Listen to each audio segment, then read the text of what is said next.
நாம் இன்னைக்கு இந்த வீடியோவில் சேலத்தில் இருக்கிற கஞ்சமலை பாலமுருகன் திருக்கோவிலோட வரலாறு தாங்க பார்க்க இருக்கிறோம். இது சுமார் 500 வருடங்களுக்கும் பழமையான கோவிலுங்க.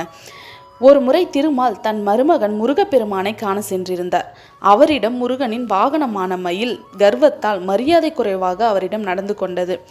இதை அறிந்த முருகனுக்கு கோபம் ஏற்பட்டது. மயிலை கல்லாக்கும்படி சாபமிட்டார். மயில் தன் செயலுக்காக வருந்தி மன்னிப்பு வேண்டி தவமாய் இருந்தது. முருகப்பெருமானும் மயிலின் தவத்துக்கிறங்கி சாப விமோச்சனம் அளித்தார். முருகனுக்கும் மயிலுக்கும் பெருமை சேர்க்கும் வகையில் இப்பகுதியில் உள்ள பக்தர்கள் கஞ்சமலை அடிவாரத்தில் உள்ள குன்றில் குழந்தை ரூபத்திலான முருகனுக்கு கோவில் எழுப்பினர். கோவில் அமைந்துள்ள குன்று கஞ்சமலை தொடரை சேர்ந்தது. மலையின் உயரத்தை அடிவாரத்திலிருந்து பார்த்தால் இதில் ஏறிவிட முடியுமா என மலைப்பாக தான் தோன்றும்.